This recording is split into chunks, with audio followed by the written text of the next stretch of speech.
Hello and welcome to yet another Indie Game Spotlight. And today I'm really pleased to introduce you to Richard from Gorgon's Grimoire Games. He's going to talk to us about two of his games, Damsels, Adventurers and Dragons, and Ghosts of Vietnam. Richard, welcome. Well, thank you for having me on. You guys are awesome. I love having you in my Thank feed you. on Twitter. Hey, if we don't all stick together, then we're all tiny voices and shouting out into a massive void. So if we can't help each other out, then no one else will give us a leg up. Hmm.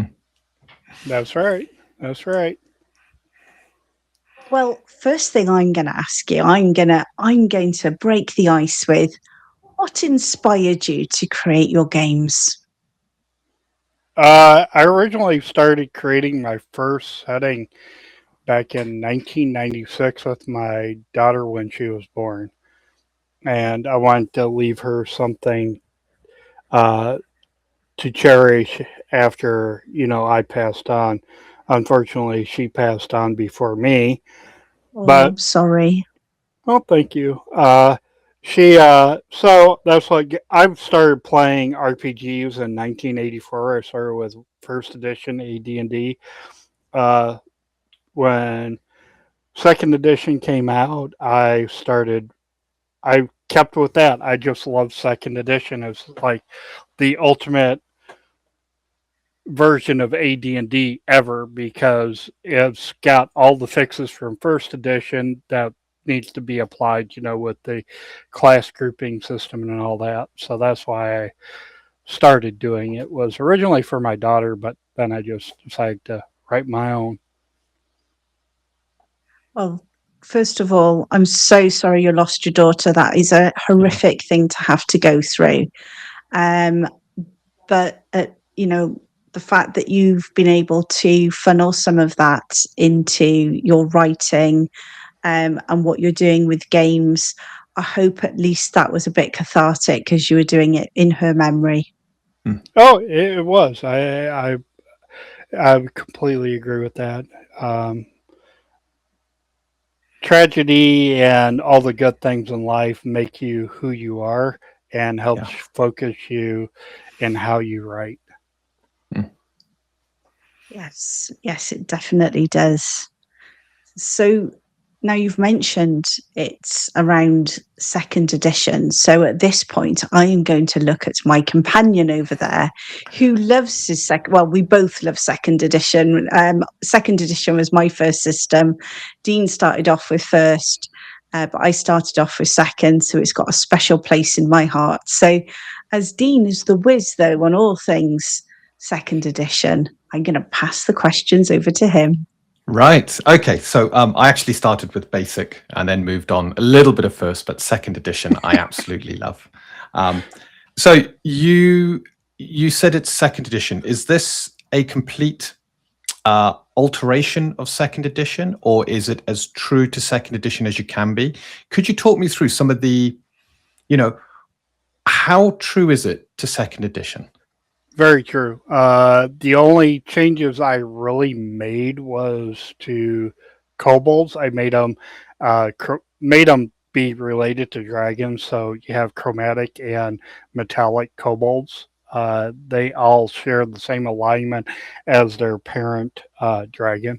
So red kobolds, chaotic evil. Gold kobolds, lawful good. Hmm. Good uh, kobolds. No. Oh, that's well cool. Yeah, they're like 2.5 feet tall. They're not very big. So you've really leaned into the kobolds being reptilian rather than, I think they were more dog-like in Yes, AD&D. So they're very reptilian. They kind of attach themselves to a dragon, or are they born from that dragon? it's all dependent upon. I'm from. I've played many different systems, and Hero System is one of my favorites. So it's really up to the adventure master to decide how they want their races to go. So for kobolds, it's just if they want to have them be related to dragons, they can. Otherwise, no. Okay. Brilliant. So if I had the second edition player's handbook, I would have all your rules. Is that right? And I could Yes. use that. So what makes your rules stand out compared to someone just using second edition handbook? Is there anything in there that you would say, actually, my rules, that they're a bit more refined, or they add more than the player's handbook?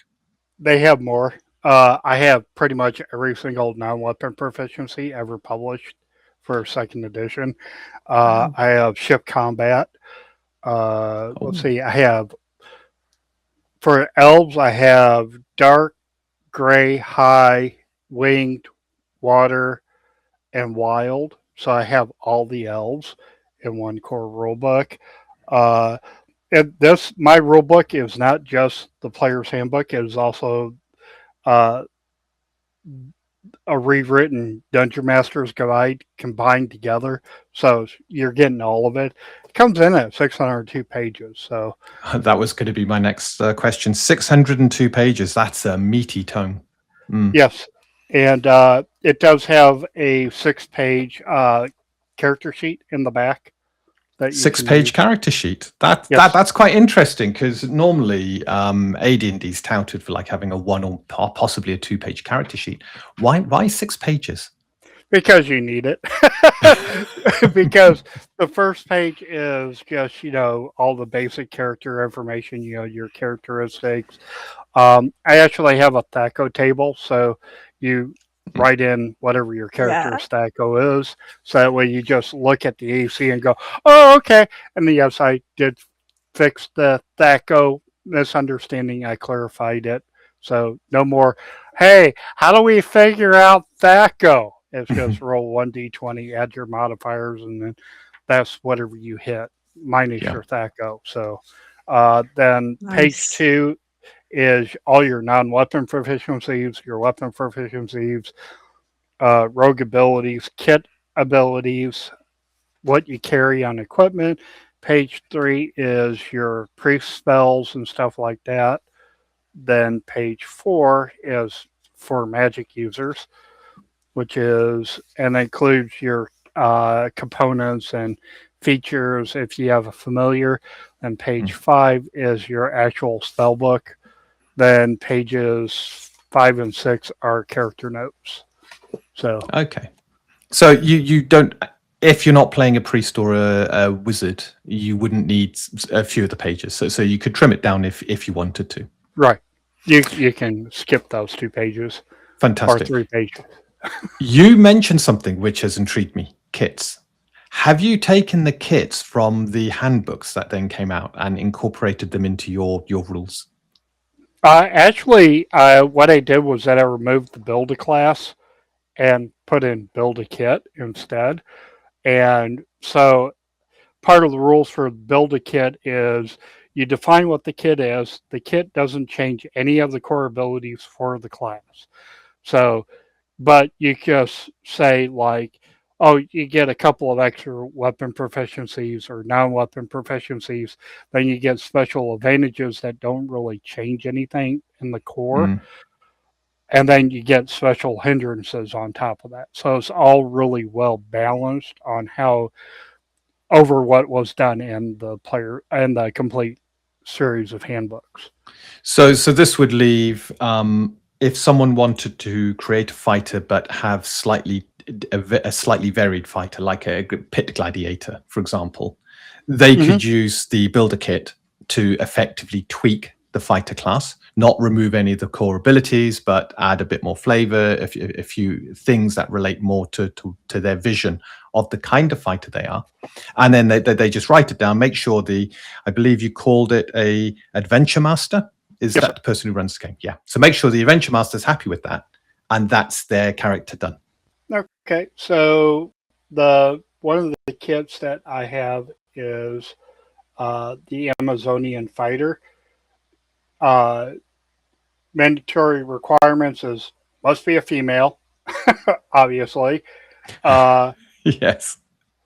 Strength 14, dexterity 12. Then you get required weapon proficiencies are spear and longbow. Non-weapon proficiencies are required riding land-based or riding airborne and animal handling. So you have to take that Nice. out of your core weapon proficiencies and non-weapon proficiencies. Then special benefits, you get a favored animal. The Amazonian fighter selects one specific race whose men she is taught to hate. Against male opponents of that race, she gains a +4 to attack rolls. Wow, that's a good I bonus. like this Amazon already. Yeah. And then the special hindrance is that in societies where men dominate political and social authority, the Amazonian fighter is viewed with suspicion or hostility. She suffers a -3 penalty to all roles required to social interactions in male dominated cultures. So that's kind of how kits work. Okay. I really like that though, because that to me that brings that real flavour of the Amazon. You know, it's how I view and how they would be, and I really like that. And that kit could be, because the favored enemy sounds very much like a ranger. Is that kit applied to the fighter, or is it applied to the ranger class? There was actually a ranger version. Ah, so this is the fighter version, and then you Yes. got probably a more ranger version of the Amazonian. So the difference between the Amazonian Ranger is that they get required direction sense and weather sense instead of the other non-weapon proficiencies. They still get the favored enemy, but then they get uncommon followers where they may hire humanoid hirelings and maintain human henchmen in addition to their normal animal followers. So they get both. Okay. That's the big difference, really. Now, I do have strict guidelines for making new classes, and that comes down to having. If you can't build a kit with it, then because if you got to change the core abilities around, like if you want to make a knight. A knight wouldn't really fit because you're not really changing the fighter that much. All the fighter is as a knight is a kit because what do they have? Horse and plate mail. That's it. Not much difference, right? So for a class, you have to. I have a 3-gate test, which is what does the society think of this class? What's the structural role in society? And if you can define that, then it goes on to, well, what's the expression? What are the abilities of that class? And if you can't think of anything different to fit within, the 4 class groups, was warrior, fighter, or warrior, wizard, priest, and rogue, then what do they do? So you have to do that to find the abilities, and they have to be different enough from an existing class. And then finally, you have Gate 3, which is what do they get at stronghold level? Level 9 and 10. What do they get? That's all depending upon it. So, sorry, I talk too much sometimes. No, you the don't. the whole purpose of this is for you to talk. Yes. Right? This is the whole reason that we have this. This is your opportunity. You can talk as much as you want about anything you want about your game. Right? Okay. This is all yours. Yeah. So, the kits sound absolutely fantastic. Are there any example kits within the rules? So yes, yep. There is the Chevalier. I don't know how you pronounce it it's French. So I'm terrible. I'm an American, so I don't speak the best. It's okay. We don't speak French either. So the Chevalier is a paladin kit, and it's in the core rulebook. So okay. And it says requirements. they must be the child of a former chevalier. He must be able to give to the nobility or church either through donation of large amount of treasure or real property. Minimum strength 14, minimum constitution 14, minimum wisdom 14. Requires proficiencies, weapon proficiencies, sword any, lance any. Down weapon proficiencies, bonus armor, etiquette, and heraldry. And then he can choose for a special benefit. He gets a choice of a mount that can be either land-based or airborne. They must be lacking sentience, so no smart animals.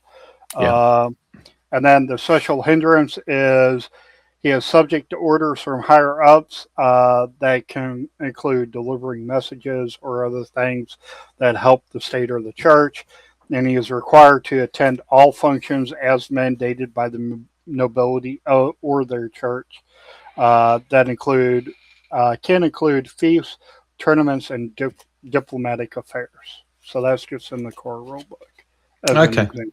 Yeah, it sounds like there's some good examples in there to help guide the player.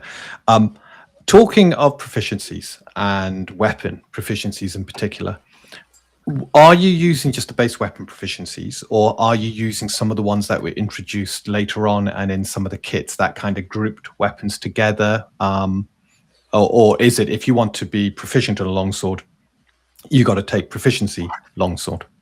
It's just how it's always been. Same, you pick the weapon that you want to be proficient in. Yeah. So it is core rulebook proficiency rules being used. Yes. I Fantastic. did make a change to that. In the core rulebook, I did increase the amount of proficiency you get because there wasn't enough. And now I'm finding out that there's still not enough. Yeah, there's I actually house ruled the proficiencies being granted to players when I last ran second edition, because there's a lot you can do, but there aren't enough proficiencies to do even a fraction of it. So you said you've increased it. For the fighter, how many extra weapon proficiencies do they get? Well, in the core rule, they get 4 weapon proficiencies. I kept that the same. The non-weapon proficiencies first changed. Right. So you kept the weapons as they are. So Yes. it's 4 and then 1 every 3 levels for a fighter. Yes. Yep. But it's the non-weapons you changed. Yes. So priest and wizard get 6 non-weapon proficiencies, and then rogue and warrior get 5. Fantastic. And now I increased it. I increased it again. Warrior is 14, rogue is 15, priest and wizard are 16. And that's not including your bonus from high intelligence. So I created a character and I'm like,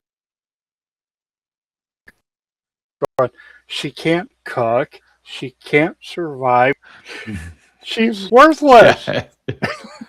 And she's a wizard. That's a lot of that's a lot of proficiency points actually. But I know some of the proficiencies cost 2 or 3 points, and you can take them multiple times to give you bonuses to offset any penalties or low attributes. So and that was always my argument with second ed. Was I always wanted more proficiencies. Yeah, I think I used to whine about that a lot. So I completely understand why you've increased that, Richard. Yeah, I think it's only fair because, you're supposed to be able to make an adult. The problem is that when second edition came out, non-weapon proficiencies were 4 years old. Oriental Adventures was when they came out with non-weapon proficiencies. And then you had Wilderness Survival Guide and Dungeoneer Survival Guide. And so you only had them, and they didn't do enough playtesting because of the lack of proficiencies, because you have so many proficiencies in the list, and you're like going, well, what do I pick? What do I pick? And I think I just forgot about it when I was writing, doing the clean room rewrite of AD&D second edition for Dad, and just forgot about it. And well, when I want to create a character for my own, game solo play that I'm like going, I can't. My character can't ride a horse. Can't do this. Can't do that. Yeah, yeah. If I remember rightly, riding proficiencies, I think they were about 2 points each. Yeah. If I'm not mistaken, there was one. I know riding airborne was expensive. Yeah, that was 2. That's the one that was 2. That's the one I'm thinking of. Yeah. So any dragon riders or Pegasus riders, yeah, it's a lot to invest in. You're just out of luck. Sorry. Yes. And I decided to go all over the place. it's fine. It's fine. I take it then on the weapon side, nothing's changed, as you've indicated. Does that mean only straight fighters are allowed to specialize? Multi-class fighters can specialize too. There was an error in the core rulebook in the player's handbook, is that in 2 places you have where it says fighters, underneath the fighters part says that they can specialize, but if you actually look at the multi-class part of it, it says multi-class fighters get all the fighter benefits. And the only place where it's contradicted is in the weapon specialization write-up. So I guess what happened was that somebody wasn't on the same page everywhere else. So I'm going to have to do an FAQ on that and clarify it because I kept that rule by accident. Oops. Yeah, it caught a lot of people out, and it was something I always felt it was quite unfair, being that strict on who could specialize. And I kind of said, look, anybody in the warrior archetype could specialize. Warriors can multi-specialize in any weapons. The ranger and paladin can only do it once, and that seemed to work. But I take it you're keeping very core to the rules. Yes, because the only thing that fighters get that nobody else does in the warrior group is that weapon specialization. And in mine, you can go up to Grand Mastery. So, yeah, Mastery and then Grand Mastery on top of that. Or okay, so yeah, that would have been from is it the Warrior's Handbook introduced because in the Player's Handbook, I think you only go up to specialization, don't you? Yes, and then Grand Mastery or High Mastery, High Mastery and then Grand Mastery, they came out in Player's Options, Combat, and Tactics. That's where it's from, if I remember correctly. I remember that, but yeah, I remember reading it. We've got one behind you somewhere. I don't think we got that one, but we do have the player. I mean, you've just raised a very interesting point here, which is the player options. I love the player options, especially the new player's handbook in there, the skills and powers, which allowed you to create and craft your own races and classes. Did you ever consider that as a possibility for your rules? No, but the thing is that because I'm compatible with 2E, you can still use it. Everything that you have for 2E can be used. I was thinking that. The only change that I actually did in the way of attributes is that I have appearance. I split charisma from looks. Okay, so you have charisma, which is personality. How well you're liked personality wise, and then you have appearance, which is how hot you look. So you can have a very charismatic guy who looks like dog turd, and you can have a very beautiful girl who has the personality of a pug. Okay. I love it. Yeah, that reminds me very much of Aragorn within the Lord of the Rings books. Aragorn was not a looker, but he oozed charisma. And and if I remember right, I'm thinking back now, there used to be, I played in a few games where they had the house rule and they brought in what they called comeliness at the time, which is effectively what does your character look like as a secondary stat to charisma. Yep. And if you look at one of the player's options where they have the expanded stats, I can't remember the name of it, but appearance is one of the charisma stats. Yeah. So they split it up, Yeah. brought it forward, and I like appearance better as a title than comeliness anyway. Yeah, I Yeah, do I too. agree. I agree. Yeah. Okay, it sounds like you've actually, put a lot of thought into the rules.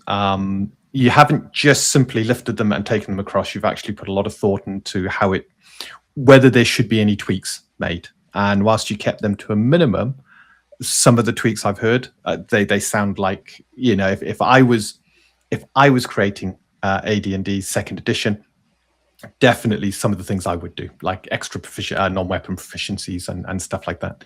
The kits also sound very intriguing to customize your class that little bit more. And I think that's much needed in second edition. I like it. Do we want to talk spells if you've had any changes? No real changes to spells. I just renamed a few of them to avoid trademark. I don't blame you. Yes, I can understand that. So have you got things like, have you got sort of the higher level spells like wish and teleport and miracle and stuff like that? Yes, I have all those. What I did do, though, that is different is that I actually took the deck of many things and I renamed it to the deck of Unbridled Destiny. And I turned it into a full 52 card deck. Oh, wow. With good and bad cards split throughout. Yes. Would you like an example? Oh, go on. Yes, I would. Can I draw from your deck of destiny, please? Sure. So let's see. Deck of Unbridled Destiny. Let's see. I'm going to put my hand in this way and pull out a card. Okay. Arcane Mastery. The character can cast 1 9th level spell except Wish once per day, regardless of class. Wow, that's awesome. Can you imagine getting that at sort of, low levels? So you'd be like, ultimate. Blessed Companion. Character summons a loyal celestial being, such as an angel or a unicorn, to serve them for life. If the character changes alignment or performs an action against the being's alignment, that being is set free. Wow. That's it cool. Sounds fantastic. What we'll do then? One more. I want one more. One more. Yeah. A bad one this time. Give me a bad one. Blood Debt. A devil demands the character undertake a quest to fulfill an evil goal, resulting in an immediate alignment shift towards evil upon completion. The character has no choice but to finish the quest. Classes with alignment restrictions like Paladins follow their rules on turning evil. Wow. That's nasty. That's really nasty. It's nasty. So we're still kind of talking spells and items. On the spell side of things, there are a lot of spells within the Player's Handbook, but of course you had the classic Tome of Magic, as well as several other sources where spells came in. Have you kept it just to the Player's Handbook spells, or did you incorporate any other source books into these spell lists? Just the core rulebook for right now. Haven't gotten that far, but I did actually fill in an oversight that was missing in the original Player's Handbook, and that is laboratories and altars and where to find spell components. Nice. Nice. So, yeah, that's all filled in for Chapter 7, which is how to prepare spells and everything else, research, yada, yada, yada. One thing I did do was that I got rid of all the confusing tables for, the different sizes of rooms. Just flat square footage now, based upon wood or stone. That's it. But there's like 8 or 10 pages of, I think it's like 8 pages worth of 6 to 8 pages of spell components and how to acquire them. Okay, that's good, because there were a lot of spell components, wasn't there? Yes, from, what was it, Player's Options, Spells of Magic. I think is where I got it from. All right. Okay. Fantastic. So there's nothing obviously stopping someone. They've got your rules, the damsels, adventurers, and dragons, and they can pick up their own tome of magic and play with those spells because Yes. all the rules are compatible. Yeah. Yes. And Brilliant. somebody asked me after Ghost of Vietnam was published, hey, can I throw in a dragon to Ghost of Vietnam? And I'm like going, yeah. They're the Did same I rules. say the cats were asleep? I lied. Right. I saw the tail. Yeah. Came across like a shark. All we needed was the cello. Is it cello or violin? Yes. Talking of Ghosts of Vietnam, firearms. Are they in the core rulebook, or do they only appear in your setting, Ghosts of Vietnam? Ghost of Vietnam is actually the core rulebook. It's actually for modern combat. So it uses the same rules as Damsels, Adventurers, Dragons. Still has the 4 class groups, warrior, rogue, wizard, and priest. It's just that instead of them being fantasy classes, they're actually MOSs. So military occupation specialty. So yes, there are firearms in there. Where do you want me to start? Do you want me to start with nationalities or I'm going to butt in here because Dean's jumped straight into mechanics. And I wanted to ask you around the Ghosts of Vietnam, more importantly, where was your inspiration for creating this? Let's dig a little bit into that, and then you can keep on talking mechanics, Dean. I agree. Let's go to inspiration. Inspiration. So, yeah, let's start at the beginning. Before we get into the nuts and bolts, what was the inspiration for your Ghosts of Vietnam and how did you approach it? What were the things that you thought I definitely need to include that you wouldn't have covered in sort of more of your fantasy sort of genre? Okay, well, for one thing, I got challenged by Alexander McCree on Twitter. I published my first novel called Ghosts of Vietnam, The Draft, which is a fictionalized account of my dad's tour of duty in Vietnam. Yeah. Fictionalized. So, and that was published May 22nd, which was my dad's birthday last year. So Alex, he said, Gorgon's a great designer. Now he's writing war fiction. All that remains is for him to unite the two and create a Vietnam War RPG to replace the aging recon. Your mission, should you choose to accept it. ... Fantastic. Well, what an accolade. Yeah. I'm quite proud of that. You should be. So that's where it started, was with him. And so I grew up, my dad was a Vietnam vet, as I said. He served in the 60th Infantry Regiment. Out of that original platoon from Fort Riley, Kansas, only 3 of them came out of the Mekong Delta alive. Oh, it's hard, isn't it? Yes.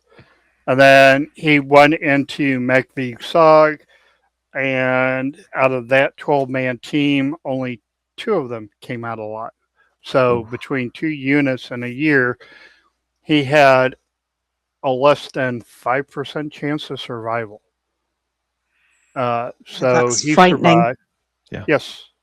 And so when I was 12, he was tilling up the backyard, and he had his shirt off. And that's when I saw all the bayonet scars on his back, and I gave him his beer to, because I'm the good kid. And he knelt down, and I started running my fingers across his back and tracing the bayonet scars.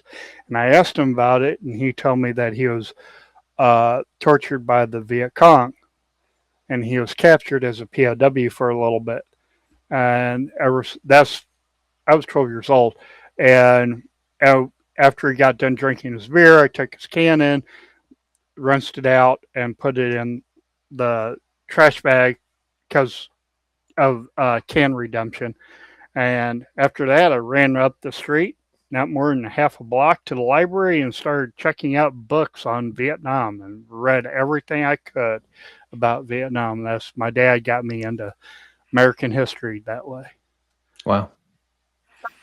I mean, one being 12 years old and seeing that and you know, being told about some of what had happened, you know, that's got to be quite sort of influential for any child. But it's obviously had a real mark upon you. And as you said, you've gone on and read an awful lot about the history of these things. So the fact that you've ended up, especially after the accolade, actually writing a TTRPG based on all of this information, you know, just it isn't surprising. And I think that's also a sort of memorial for your father as well, isn't it? It is, and unlike other RPGs that touch upon Vietnam, unlike those, I actually respect the veterans. I make it very clear that if you're going to describe an event, to leave the trauma porn out of it, just to describe the events, just describe what happens, but don't go into gory detail, because this is based off of real guys, real men, real women that were in combat. So, you know, be respectful of them. And I designed it to where people can actually understand, get an idea, not really truly understand, but get an idea of what it was like to serve a tour. And so you go in and you're with this unit. And I'm working on an Order of Battle book right now, and it will have every single U.S. Army unit, every single U.S. Marine Corps unit, Navy SEAL unit that was in combat. And that way they know, the Venture Master and the players can understand, you know, what unit is handling what part of the job. So if you're getting artillery, well, this is the unit that you're getting artillery from. This is the helicopter unit that's transporting your guys, you know, and stuff like that.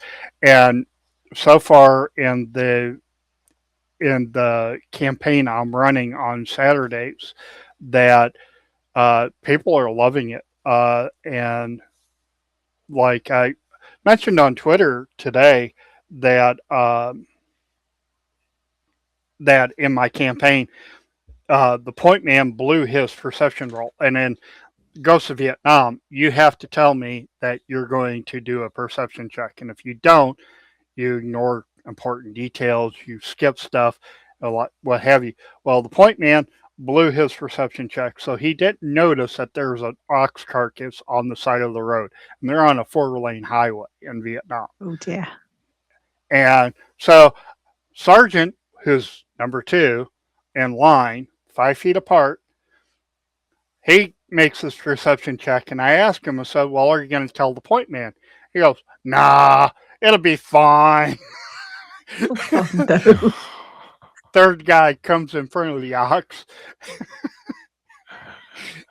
BC in the jungle detonate the ox. 10 pounds of C4 kills 4 of the PCs and the 5th guy, who's an NPC. So kills 4 of them. And they're like going, wow, I now understand the title of your book. Yeah. Because they're having to take over NPCs in the same squad. So, yeah. And the guy that was the point man, he was like going, yeah, I'm going to play the second lieutenant this time. Yeah, it sounds like sort of thing that I'd fail. Definitely. But it also sounds quite, and I think this leads into sort of Dean's mechanics questions now, which is around the mechanics of how do you take that second ed flavour and start turning it into essentially, instead of sword and sorcery, we're talking about modern warfare. Well, for one thing, you start with your classes. Everything is mapped to what DAD is. So you have your warrior, wizard, priest, and rogue. Those all remain the same. They give you your hit dice, your saving throws, and your attack. That never changes. So the only thing that really changes is the name of the saving throws. You'll still get, the same 5 categories. They're just renamed. So instead of, like save versus spell, it's save versus resolve, so that way to dealing with the shock of, seeing your best friends getting blown up, Yeah. So like for warriors, riflemen, which is your standard infantrymen, and you have automatic riflemen, who is the guy with the M60, and you have grenadiers, and then tank crewmen or APC crewmen. And for wizards, I have RTO, which is radio telephone operator, and a combat engineer. Yeah. Radio telephone operator has so many calls that they can make during a mission, aka their spells. So yeah. And this would be things like close air support, artillery fire, yes. Stuff like that. Yeah. Do you want an example? Oh yes, please. That'd be great. All right. So let me find the right page here.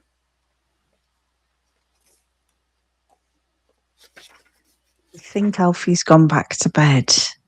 Oh, please, please.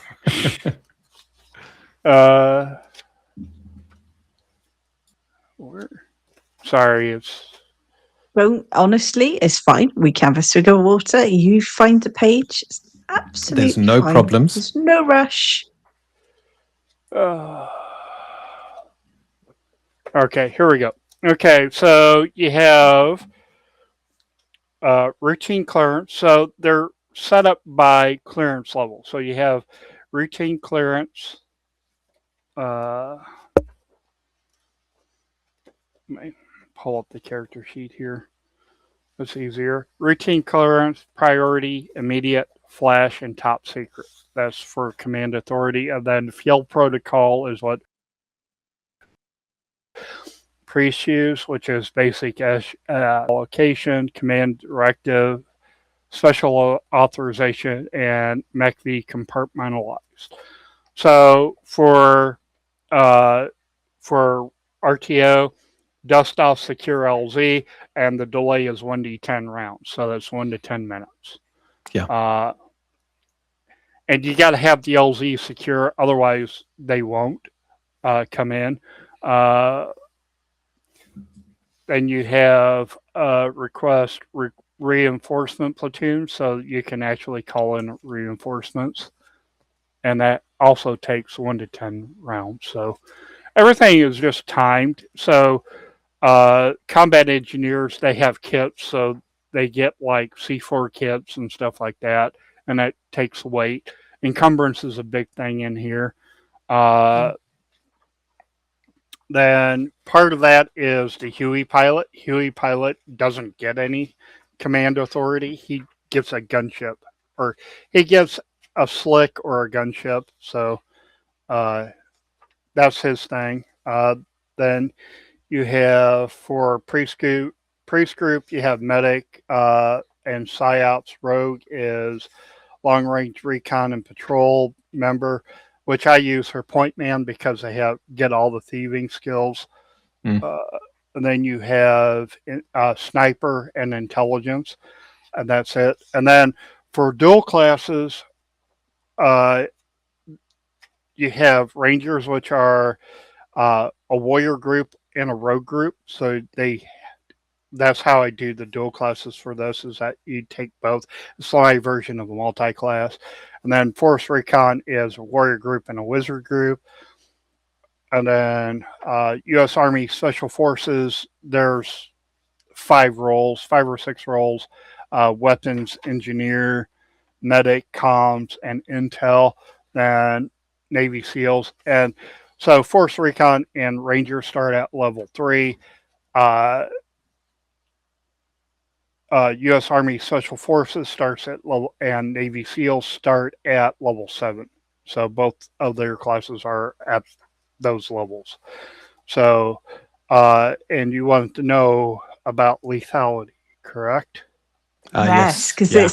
this sounds to me as if, as a mirror to real life, this game is going to be quite lethal. It is. Okay, so pistol is 1d8 worth of damage. A 45 caliber pistol is 2d6 damage. Then if you want to go up to, say, an M16, that's 2d6. But it has a rate of fire of 5. So how I do rate of fire is that for M16s and other assault rifles, for every 2 points that you beat your to hit roll by, your target takes another point of damage or another bullet hits. So you're stacking bullets up on top of them. M60s and 50 cals and stuff like that. Machine guns, as for every, they have a rate of fire of 10.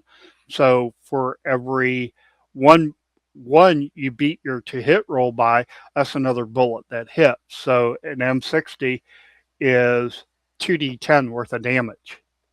That's just one bullet. So if you exceed by 5, that would be 10d10 damage. Yes. Could you split that across multiple targets? It's all up to the event. No, because underneath AD&D's original rules, you can only attack one target at a time. Okay. Yeah. I was wondering about that because it's probably the films where they show the guy with the machine gun spraying a whole area, hitting multiple targets. But I guess when you're in the field, you might have an automatic weapon, but you're pretty much aiming at one person.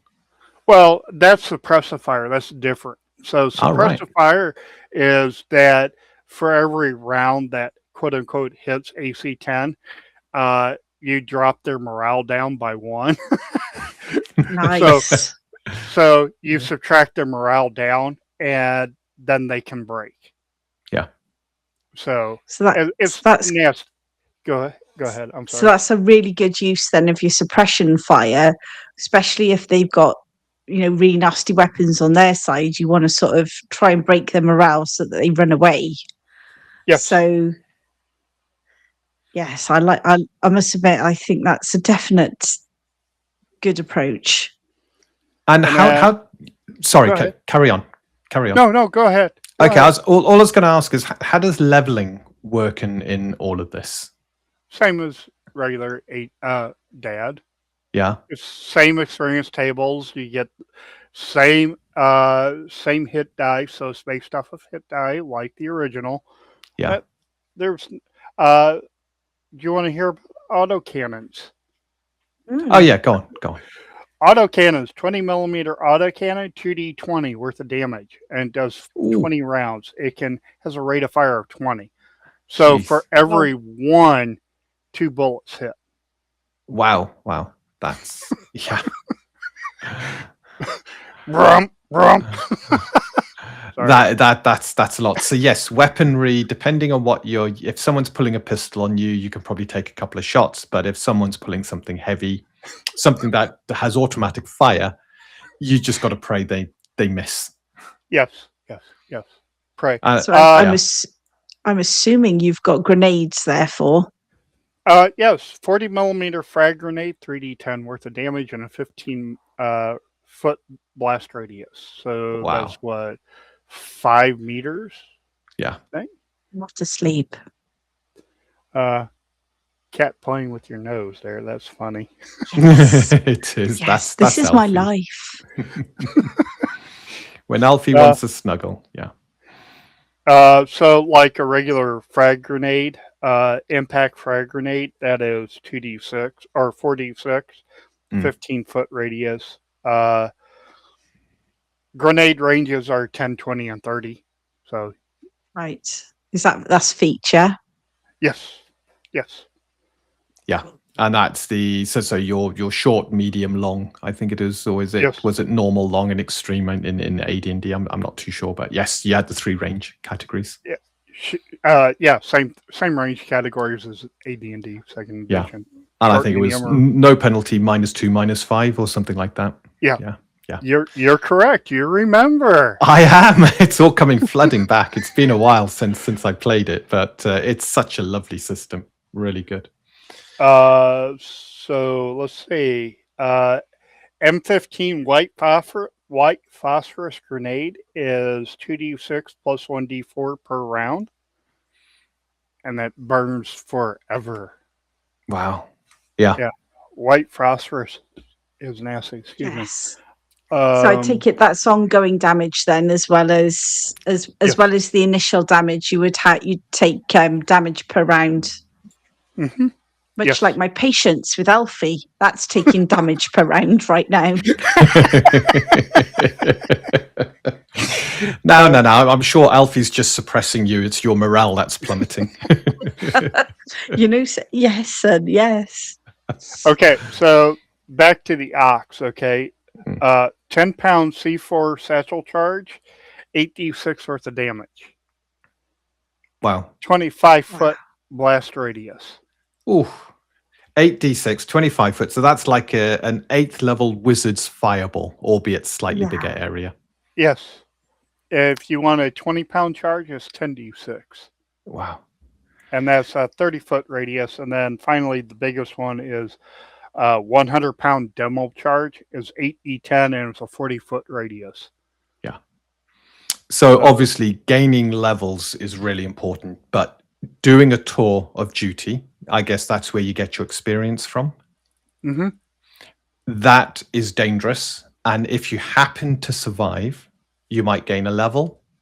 No. You're going to gain levels as you do your tour. So As you're doing your tour, right? Yeah.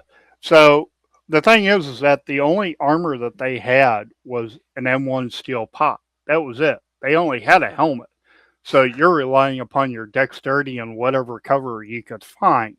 So how I did it was that you hide behind cover, and if they shoot the cover, they have to beat the cover rating for the AC in order to get through. And then if they still, then they have to get past your AC to hit you.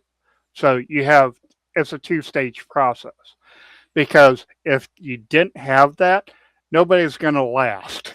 Yeah, I was thinking that your ACs are not going to be great if it's mostly dexterity, especially if you don't roll so well. So yeah, diving into cover, using cover a lot. So I take it, if I'm bunkered behind a stone wall, what kind of AC would that provide me? Stone wall. That would be, well, how thick do you want it? Thin or thick? If we say it's about a foot thick. Foot thick. Okay. Well, that's 120 hit points per inch. And it will give you a +6 AC. So it'd be 4 or better to go through. Right. You say +6. Are you using descending armor classes? So, Yes. This was one of the confusing things with AD&D. They gave armor class bonuses as like pluses, but they actually reduced your armor class. Yes. Yeah. I kept the insanity. Good. There's nothing wrong with keeping the insanity. So that means you'd have an armor class of 4 behind that wall, but they'd have to take out the wall to get to you. Yes. And the wall has thick concrete 6 inches is 60 hit points. So they have to defeat, but you said a foot, so that's 120. Yeah. So they really have to hammer that, and that's just for an inch. So if you're like hiding behind a big, massive brick wall or concrete wall, yeah, they're going to be hammering for a while, and going to take a while to get through there. Yeah, because it's only an inch. Yeah. So what I'm getting from this, the style of game, we've talked about high fantasy, which is your dad system, and now we're talking one where your style of play is very different, in that if you're playing adventurers, you got swords and stuff, you walk down a corridor, you're not worried about cover. Whereas with this, most of the time you're going to be walking, but the moment you think there's enemies nearby, you're going to be diving from cover to cover, because caught in the open, you're going to get taken out really fast. Yes. Yeah. Yes. And that's a lot of people were like worried about, well, inflated HP, you know, because you're going up in levels and stuff like that. Firearms doesn't care about that. If you want to know about artillery, for like a M115 howitzer, that's a 203 millimeter howitzer, that does 12d10 worth of damage, and that's 3 to 5 tubes. I didn't do one tube. It's like an entire artillery barrage coming down, and that is a 60-foot blast radius. So, wow. Do you have rules then? If you're being targeted by artillery, have you got specialist rules that I'm trying to think, you called it the adventure. What was the person who runs the game called again? I'm just trying to find it. But Adventure Master. Thank you. The Adventure Master. Have you got rules the Adventure Master can use to determine where the artillery lands and whether it lands on top of you or not? Oh yeah, they're scattering rules. The artillery crewman has their own THACO, so that's what the Adventure Master has to decide, and then he rolls, and that's see if he hits AC 10, because that's what he was aiming for, is a blank X, basically.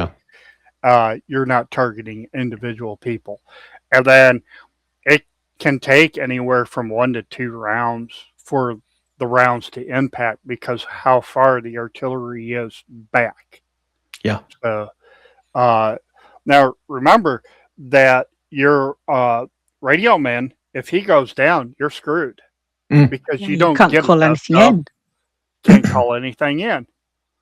So if you ever want to know what the most lethal occupations were in Vietnam, was radio. Telephone operator, was the RTO first, then the lieutenant, your platoon leader, he was next, and then everybody else was fair game after that. But the moment that, so my dad, he was a radio telephone operator and a grenadier. Wow. Yeah. So he had a big shoot me sign, and he managed to survive without a scratch. Wow. That is, I tell you what, I think someone was looking after him. I really do. Yeah. Yes. So, and I'm glad he did survive, because without that, I don't, you from what I've heard you talk about here, this sounds such an intriguing system, and you're right. It takes, whereas high fantasy is all about being these big heroes, this is all about just surviving. Gritty and surviving, yeah. And it feels gritty. It feels, it feels quite frightening, actually, from just you describing the weapons and it's like, really? And then when you think back to what we know of Vietnam and how old, the youngsters were when they were going over there, that was a really frightening time. So the fact that you've brought it alive, I know people would say, well, it's a game. Yes, but it's a game. It's got a real historical significance. And I think that's a really good thing to do, because I think we forget these things sometimes. Yeah. Yeah. I also included the DROS, which is Day of Estimated Return from Overseas, which is everybody's end date. So in the U.S. Army, let me rephrase this. In the U.S. Army, Air Force, and Navy, they did 12-month tours. The Marines were the only ones that did a 13-month tour. So my dad was in the Army. He only did a 12-month tour. But the poor Marines, those guys were over there for 13 months. Now, in the last 30 days, the general rule of thumb was to pull you off the line. And they let you sit and at the base camp and don't send you out. Your duties ended out there because they didn't want the temp fade. So, because it was really weird that the stats were, if you made it past the first 6 months, you had a really good chance of survival. But in that last 30 days, your survival chances went down just because you got reckless, because you're counting down that day when you can get on the what they call the Freedom Bird to come back to the U.S. You got really sloppy, and that's just psychology. That's how it worked. Yeah. I did have an entire chapter going over why the U.S. was there, and it was all about enforcing the UN resolution to have an election between both sides, North and South Vietnam, to see who would control the government in a reunified one. So, and when the U.S. pulled out, we weren't there when Saigon fell in 75. We were out in 73. So anybody that tells you that, well, the U.S. lost Vietnam, we were out. We had left underneath the peace treaty for the Paris Peace Treaty of 73. It was South Vietnamese that lost. So, but I go through and explain, why we were there, the phases of the buildup and everything else, and then the pulling out. You don't have to follow history in this. You can do alternate history. So if you want the U.S. to win, you can have the U.S. win. If you don't... So that's down to your adventure master, is it? Yes. Yes. And so one of the things I did do was that I did go through and create up all these equipment, define what everybody carried, and then you get all that. Plus, one of the things that people really like is the fact that you can roll on the sea rations table to define what you get in your sea rations, because it's all random. So whether it's roast beef or cottage pie or just yeah, so that's all random. Oh, that's brilliant. I like that, because that brings a flavour. And before I let Dean sort of dive in there, I want to ask you a question from my perspective as a player. Now, we've gone through all of these different weapons, and you also touched on encumbrance. So my question is, as a player, what sort of things would I have access to as a first level? That to me is really scary. Everything I've just heard now, first level, I'd like my own brick wall, please. So, what am I allowed access to? Well, it all depends upon what your MOS is. So if you're like a regular infantryman, from 1965 to 1966, you had an M14 with 200 rounds of ammo and 10 magazines, so 10 20-round magazines. Then from 1966 to 1966 and later, you would have the M16 with 216 to 270 rounds and 12 to 15 magazines that were 20 rounds, but they never stuffed 20 rounds into the magazines because they weren't sure that the springs could hold it. So you always had 18 rounds. Right. So, yeah. Well, they would do 19, then rack, load, put it into battery and load one of the rounds from the magazine and put it in the chamber. So you always had 18 plus 1. Yeah. So. Okay, that makes sense to me. Not enough. And encumbrance wise, we've talked about, so I take it some of this be my ration packs. Obviously, I've got to eat a bit. Now, just thinking about the weapon you're carrying and the extra ammo, that's quite heavy. Yes. If I'm thinking about everything else that you'd probably be carrying, so I take it you'd need to be carrying kit, dependent on where you were going. You'd need your bedroll and stuff, because I don't expect that they'd just be going out and back in a day all the time. So what sort of things as a first level first level? I want to say adventurer, but that feels wrong. First level soldier in your game. What else would I be carrying? You would have fatigues. You would be wearing your fatigues, t-shirt, underwear, jungle boots,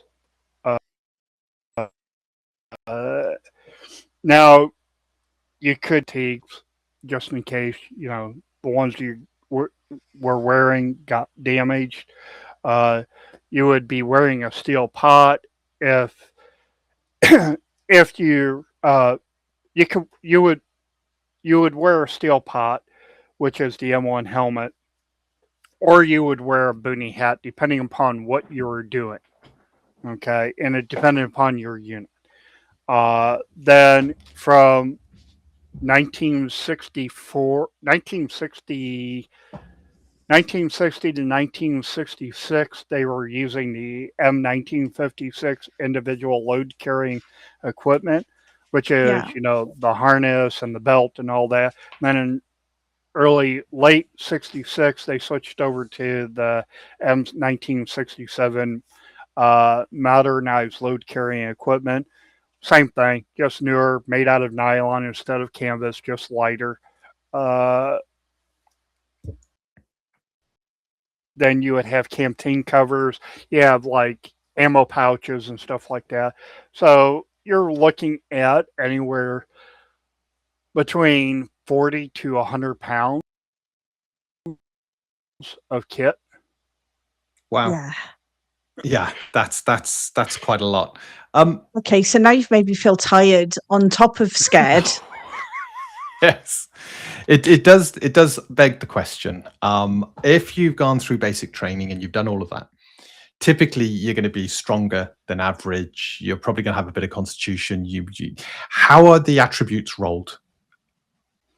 There are the original ones, 3d6 down the line. Yeah. 4d6 keep the highest 3. The other one, let me get to it, okay? You have boot camp draft, which is method 1, and that's roll 3d6 down the line. And you have basic training, which is roll down the line, pick the highest. Selective service is roll 3 6-sided dice 7 times, record each result wherever you want. Combat veteran is method 4, and that's roll 3, so you get to pick the best ones for 7 scores. Special operations is roll 4, discard the lowest, place it where you want. Every skill, every ability score begins at 8, and then you roll a d10. Okay. Now, minimum is 10, and to actually qualify to be enlisted. And 10 happens to be a weight allowance of 40. So that's your minimum weight allowance. You got to carry your basic pack, otherwise you're not allowed to join. Yes. Oh dear. I find that absolutely fascinating and quite interesting. I love the way you've labeled the different methods of rolling as well. I think that's really good. Yeah.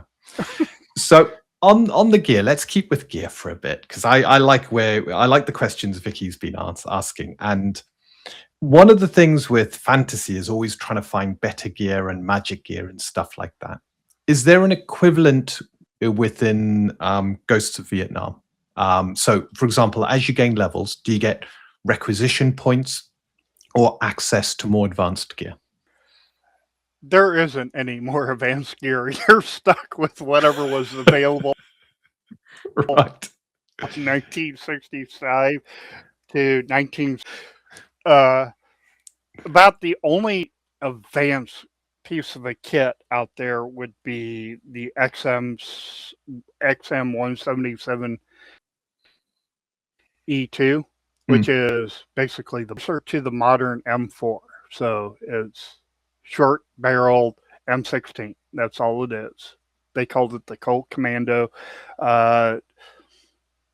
Really loud, didn't have much of a flash hider. But it was great in the jungle. I mean, but you can get submachine guns, stuff like that. So if you're surviving long enough and you actually going around and dealing with the black market or whatever, you could get a hold of uh, X-rated gear, which is you're not allowed to have it, but you have it anyway. Like shotguns. Shotguns really weren't allowed, but people had them anyway. Those would be better for sort of closer combat. Yes.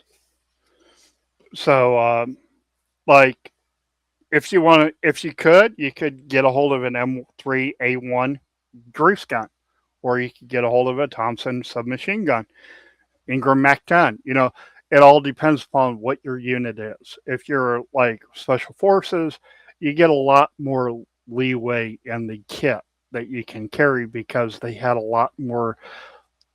They had a lot more discretion in what they could carry. So, Okay. I even have howitzers and different tanks and stuff like that. I have all that. So you could have a unit. So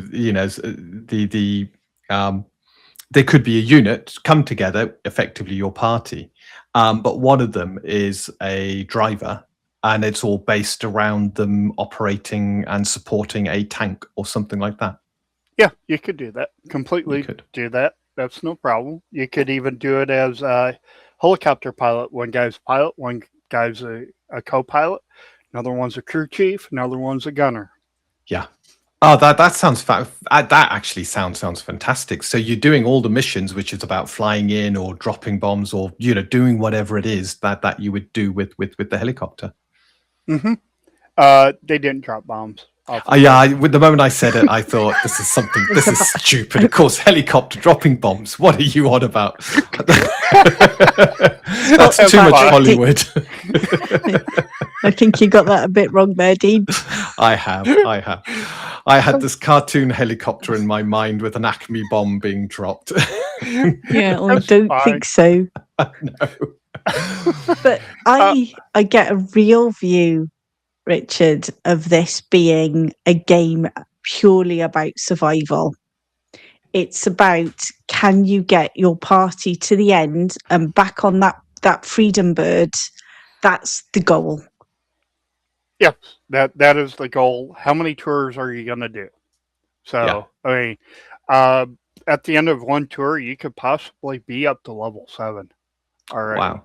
Yeah. Because you got to look at it this way. They're going out on patrol almost every day. So they were going out on patrol.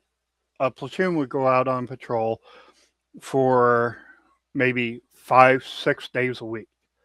One day back at the base. And that's how Westmoreland ran the war in the early part until he got replaced. He was always doing search and destroys and stuff like that, and helicoptering troops in, dropping them off with M113 APCs, whatever. Just dropping them in, trying to get force contact with the Viet Cong or the NVA, and then the U.S. troops would take casualties, and then they pull back to their base camp, and then they spend the night in the base camp. It wasn't until like 67 and 68 that they started doing overnights out beyond the fire base. So it was very much a maneuver war, but so much just dropping guys off by helicopter or by patrol boat, river, and what have you. So it was called that. It was really weird because I never agreed with, as a historian, I look back and I read about how the war was fought under Westmoreland, and he was a complete moron. He was always focused on body counts and stuff like that, and trying to force battles and just doing attrition warfare, and it never really worked because it was a political fight for the Vietnamese. Whereas in the United States, it was, well, let's see how many body counts. So if you ever heard the term body count math, it's because of Westmoreland. So, and the joke was always, well, we got one blood trail, that's 37 VC. They just pulled it out. and pulled it out of their butt just in order to keep people, to keep Westmoreland happy. But when Abrams came in, that kind of changed General Abrams. And then it really changed when General Wayne came in and took over in 70. He started doing the entire, we're going to send troops out into the cities, base them in the cities, and then leap out into the villes and what have you, and support the Vietnamese directly. And that way, and that changed a lot of Vietnamese's mind towards supporting the U.S. But by that time, Tet had already happened, and the U.S. was sick of it. So, and so you're trying to survive until you can go home. You're trying to keep your troop alive so you can all go home. And that seems, that's quite a challenging thing I would have expect in your game. But there was something you touched on earlier, and I'm wondering if you incorporated it in your game. And that's when you were talking about the fact that your father was captured and he was talking about the bayonets. Now, I know that you said that you actually recommend at the beginning of this, you do not do sort of trauma and stuff, but have you put any mechanics in to sort of deal with capture and potentially going in and releasing and, getting your comrades out sort of thing, your companions out? Have you got that sort of mechanics in? I never put any mechanics in for that, to be honest. I just, if I did, what I did do though was that I actually gave links to actually the defense mapping agency maps for Vietnam, Laos, and Cambodia, so people can actually use the real maps that we used, or the U.S. used, and the Allies used in Vietnam. And so that way you can actually see what the terrain was like. And if somebody gets captured, that's all up to the adventure master to handle, really. Okay, well that does make sense to me, but I did want to ask you that question because we all know that there's lots of stuff about people being left in Vietnam and things like that, and I thought it was an interesting point of something that maybe someone could put an adventure around, which is trying to get someone back. Yeah, somebody. I mean, it's all up to the adventure master. The only started. Well, I don't call them. And here I say these are not adventures; they're called missions or operations. Yes. Operations makes more sense, doesn't it? Yeah. It's called Operation White Lotus, and it's taken from the book, my book, Ghost of Vietnam, the Mekong. And so it's a patrol, February of 1967, and it's a timeline and it basically shows an adventure master how to plan the mission and where to get the maps at and what have you.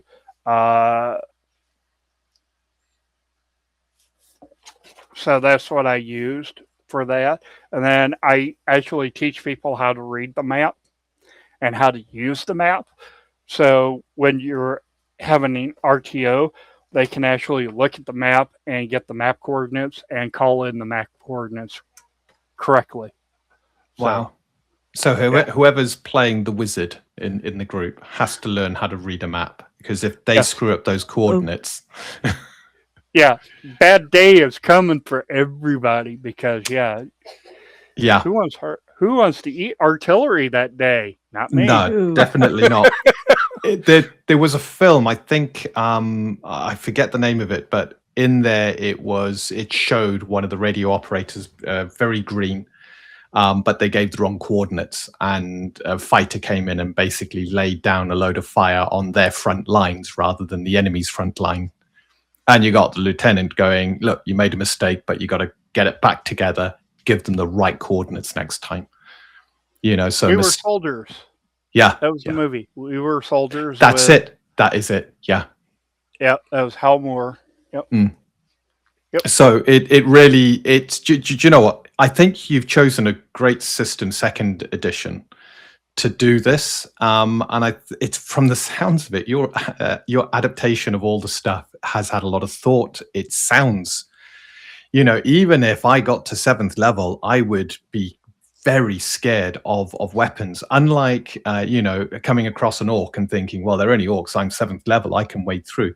You're coming up across people whose weapons can take a chunk of your hit points away very, very quickly. And if you're unlucky, yeah, that's it. No matter what level you are, you could be taken out fairly quickly. Yeah, that's why I tried to impress upon certain people. They're like going, "Oh, hit point inflation." Yeah, okay. Are you figuring in the damage from the weapons? Because it's one thing.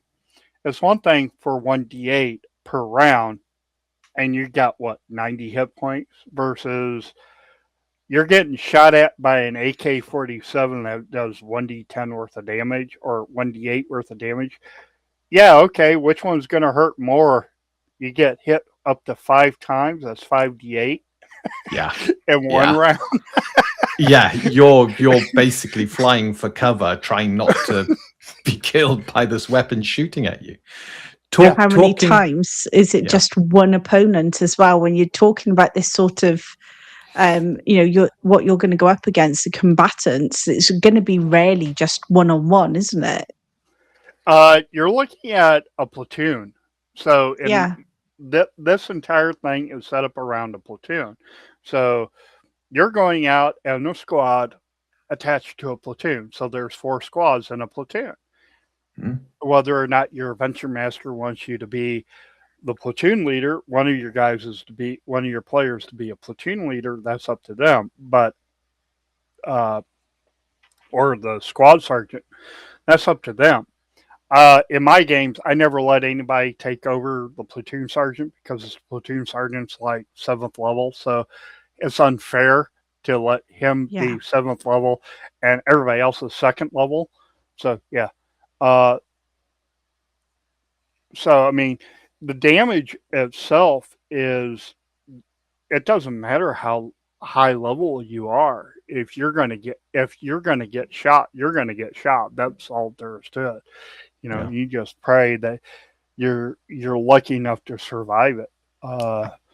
Absolutely. And of course, hit point inflation stops. It slows down incredibly around 9th, 10th level, depending on which class you are, where you stop receiving hit dice and you receive instead like a +1, 2, or 3 per level. So it's a good system to do that. You also mentioned 2nd level for the rest. Do you start at 2nd level? I do, because I start in like the unit that my players are in. They're in Alpha Company, 2nd Battalion, 60th Infantry Regiment, and the 60th Infantry Regiment was built up over the period of, I do believe, a year. So that represents them having prior training before they deployed. Whereas if you're going to do replacements, like if that entire squad had been wiped out and they were bringing in fresh characters from the replacement depot, which Repo Depot is what they called it, they would get 1st level characters.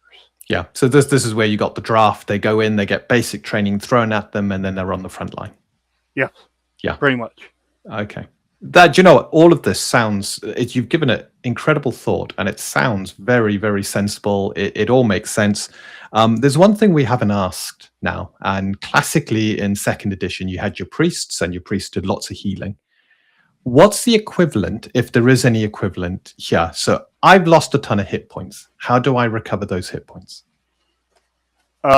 Besides, well, there is field protocols for that. Let me pull it up one here.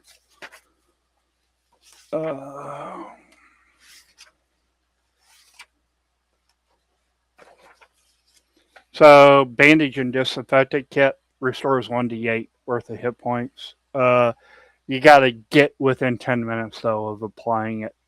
So if somebody gets injured, medic has to get to you within 10 minutes in order to have it take effect. Otherwise, you're looking at being choppered out, going back and sitting in a hospital for a couple of weeks to rehabilitate, as per the healing rules from AD&D. Yeah, so gaining your couple of hit points per day, and then it accelerates something slightly if you've got like a week of just rest and stuff like that. That's slow. Yeah. So of course, if during those 10 minutes, am I limited to only one bandage, or could I apply loads of bandages during those 10 minutes to get all my hit points back? Well, each one of these is like 10 units, 10 uses. So if you only get so many slots to begin with. So think of it as spell slots. Okay. Yeah. But these are actual equipment. So if you get the bandage and disinfectant kit, that's 10 uses. So yes, you can heal 10 people off that one kit. Or one person if they've got a lot of hit points and they've been hurt quite a bit. So you could, if only one person's been hurt in a fight, you could, and it's in the 10 minutes. So that's 10 rounds actually. Yeah. Yeah, it's not a lot of time. So say you got 5 rounds, you could put 5 bandages on them. Find five areas they've taken damage, apply bandages, and restore 5d8 of their hit points. Yeah. And then like on section allocation, which is the next level higher, is combat wound field pack, which does 2d8 plus 1 hit points. So yeah, this is following very much the cure light, cure serious. Cure moderate was Tome of Magic, I believe. It wasn't part of the players, but I think it had light, serious, critical. Yeah, right. And so I mean, combat engineers, they get like C4 like cook-off barrel traps. This is what they find in the field. So it's a full drum of oil that they find. Okay, so basically some of these are like really heavy. So what I did was make an FAQ saying, that if it's like really heavy, just let the player pick the kit what they want, and then you work it in as the adventure master on where they find it. So because it's a little insane to haul around a 60-gallon or 60-pound drum. No. You wouldn't be doing that. It's No. Okay. There's one thing we haven't touched upon, and that is, have you got anything that is the equivalent of a race? So distinguishing you or your heritage, or are you all just human and have effectively human modifications? I did nationalities. Ah, right. And no, you don't get any stat bonuses, okay? So you're all human, but nationalities give you that little bit more flavor. Right. So like white, black, Hispanic, Chinese, Vietnamese, Korean, American Indian, Filipino, Pacific Islander. That's it.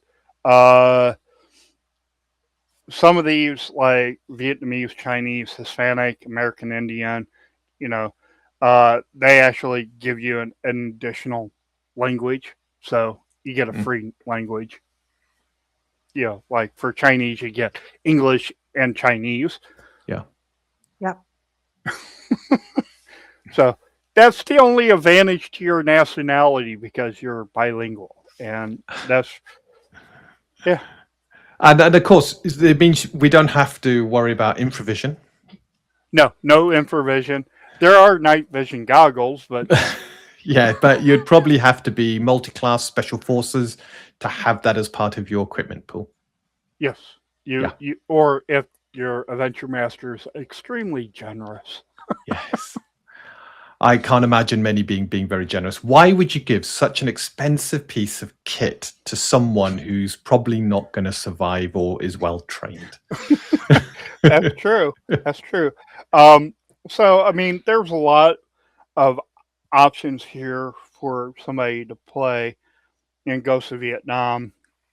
And again, this is not to belittle or dishonor Vietnam vets. It was designed to give people an idea of what they went through.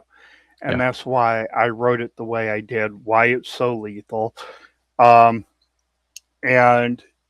I can take the same rules and put it into modern warfare. You know, uh, I could even go back to the Civil War or whatever using the same ideas. Um, so, I mean, the thing is that with second edition is that the core mechanics are so versatile that you can do pretty much anything with them. In Ghosts of Vietnam, I actually have a tabletop war game in here. So you can actually do wargaming with it. Oh, wow. Yeah. Wow. And it's all point based. So if you want to do Vietnam wargaming, you can.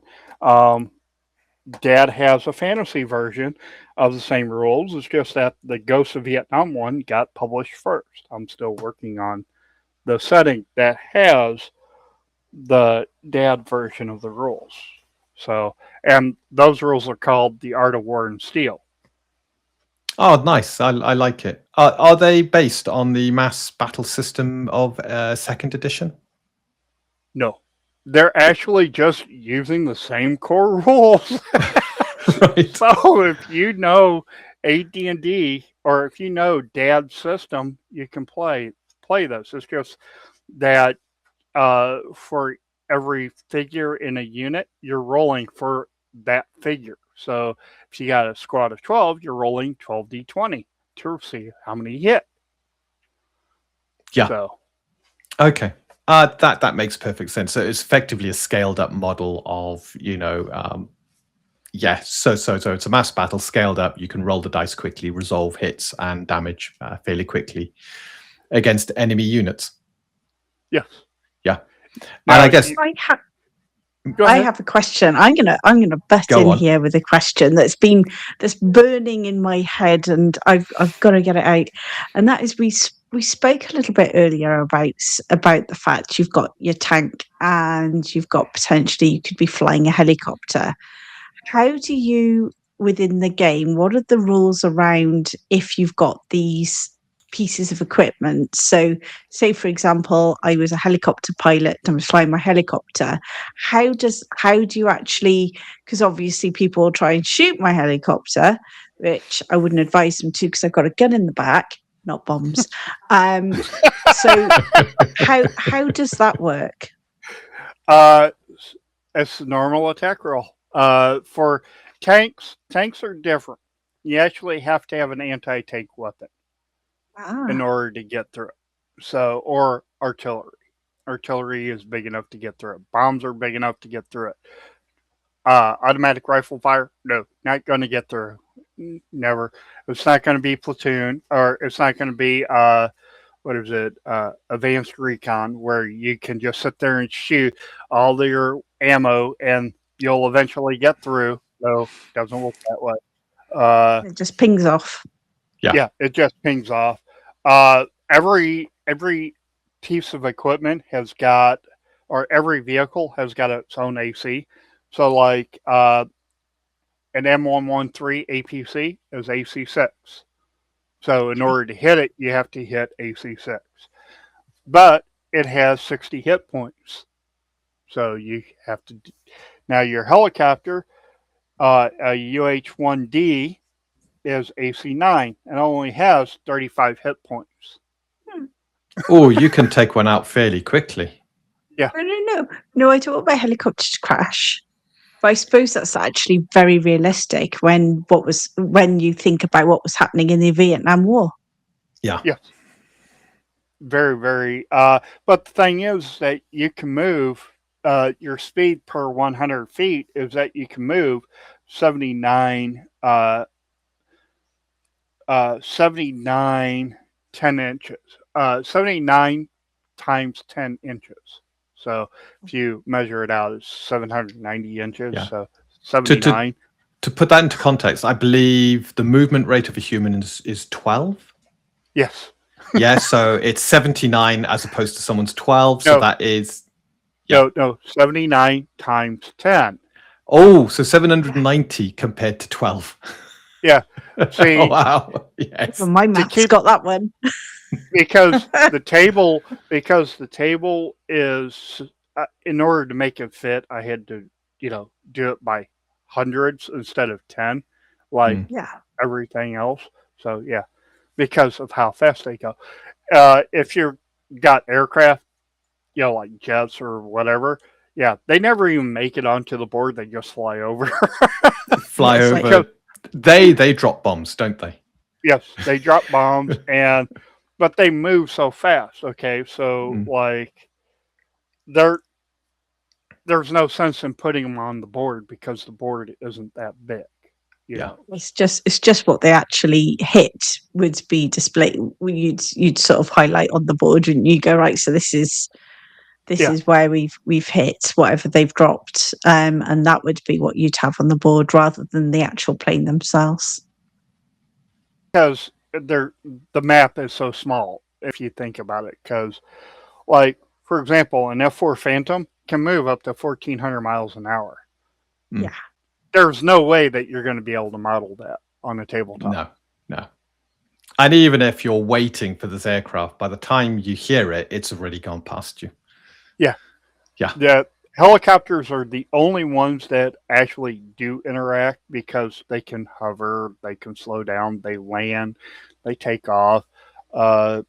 So to do a offload or unloading troops, you come in, you land, and then you're down on the ground for a round, and then your troops take offload, and then you can take off the very next round. So you're only on the ground for about 2 minutes tops. Yeah. And But of that's course, where they're you're really landing. vulnerable. Yeah, you got to slow down for your landing, and you're not that fast taking off.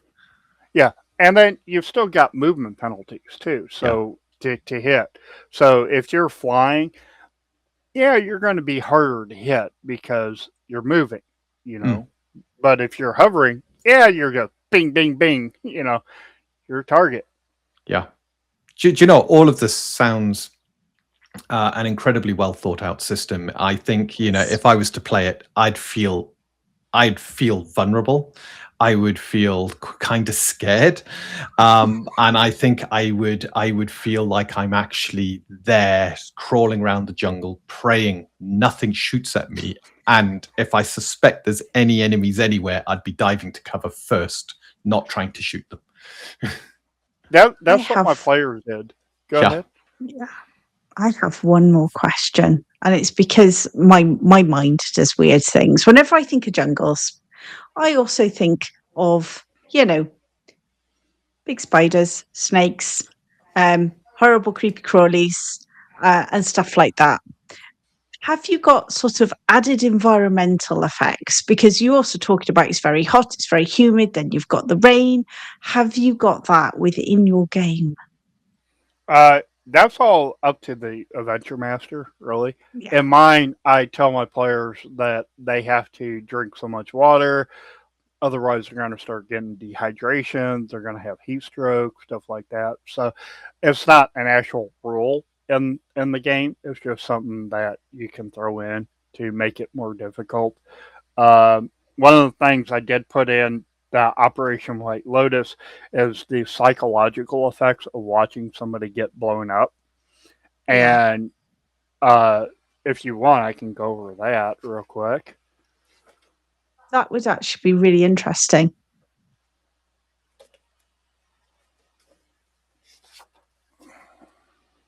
Let me pull it up here. So the effects are effects of 10 pounds of C4 on human targets. Blast radius is 0 to 6 feet. Nothing. There's nothing left. Just complete liquefaction of the human body. You'll find clothing and stuff like that, but nothing left of the human. 6 to 16 feet. Limbs are torn off. Stuff like that. Outer radius is 16 to 33 feet, and that's just shrapnel and troops thrown to the ground and stuff like that. And then anything beyond that, there's nothing, no effect really whatsoever.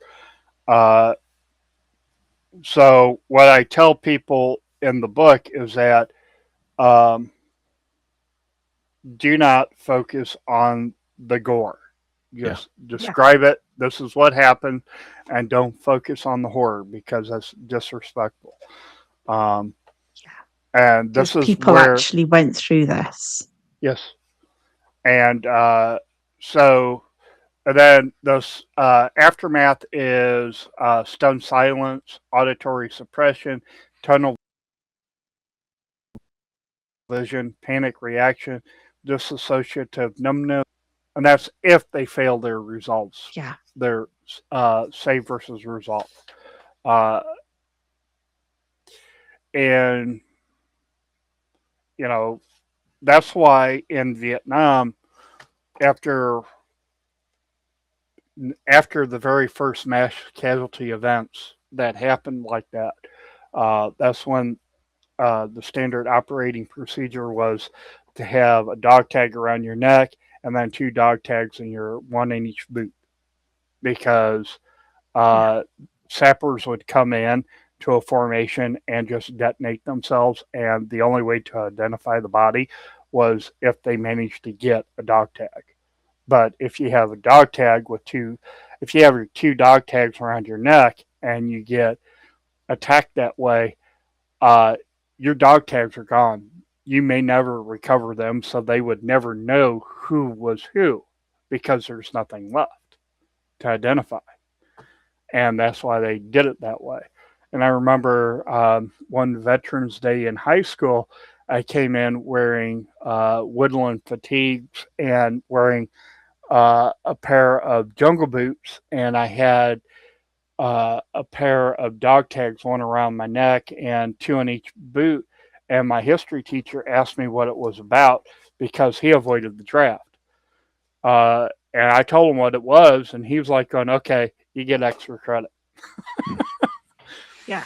And I think the fact that you've actually researched everything, obviously with your family connection, but I think that's really come into the game, and it's almost more of a history game than a sort of, it's not a relaxing TTRPG. I think it's one that would be very high stakes, but I also think it really gives the flavour of what it would be like. I think we can all be thankful that the 3 of us have not had to go to Vietnam. But I think your game really does bring home what that was like. No, thank you. Hopefully you buy a copy. So in fact, I was actually looking at, because I like reading my books, and I've written down the name of your book as well, because I think I would like to have a read of that. So, if you don't mind me asking, did you end up following your father and entering the service at all? No, my dad, he forbade me from serving in the military. Yeah, I'm not surprised. Yeah, he told me, he says, son, I love my country, but I hate my bleep bleep government. Yeah. I can understand. Yeah, I can understand that.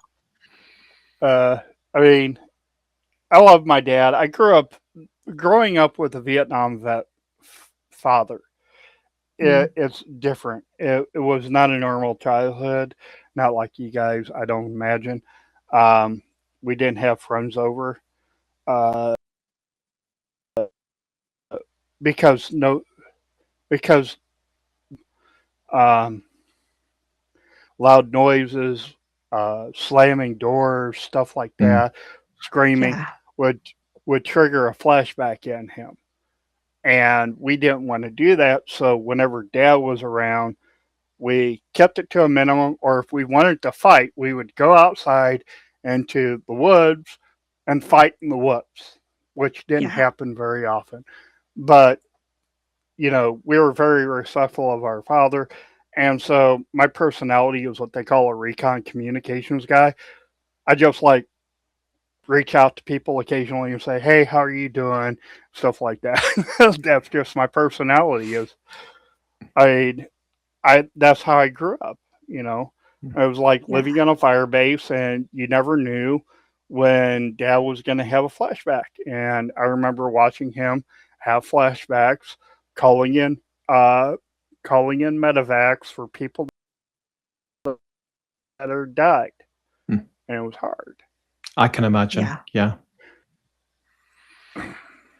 I can imagine that, and all I can say is, we've all got a debt of gratitude to all of the people who have fought in our armed services over the years. But I always think that we forget the toll on the people when they come home. And I think your game goes somewhat in explaining what it is like to go through this sort of thing without actually having to live it. So I think it's a really responsible way of doing it. And I have to admit, I'm exceedingly intrigued about the game, and I do want a copy because I would like to read up on it.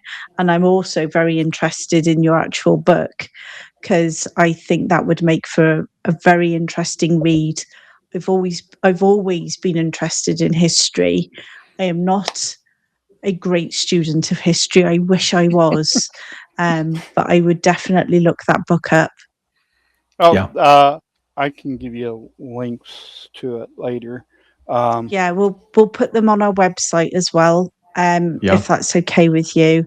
And I- they'll be in the description of this video. So anybody who's watching and you want to buy Yes. a book, have a look in the description. The links will be there as to where you can purchase it. I have 2 novels. That's Mekong. The first one is called The Draft, and then the other one is The Mekong. I'm still working on the third book in the series, which is the other half of the tour.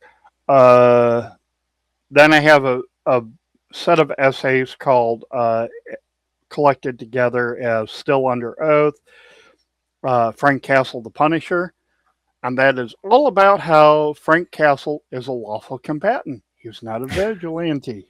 He was actually operating under the law of land warfare, which is because he was on active duty when his family was killed.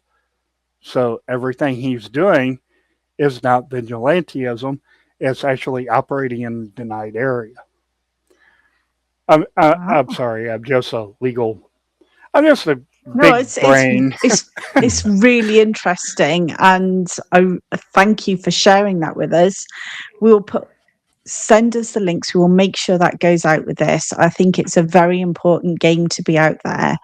I think the way that you've utilized second edition for this is absolutely mind-boggling how you've done it, and you've done it so well.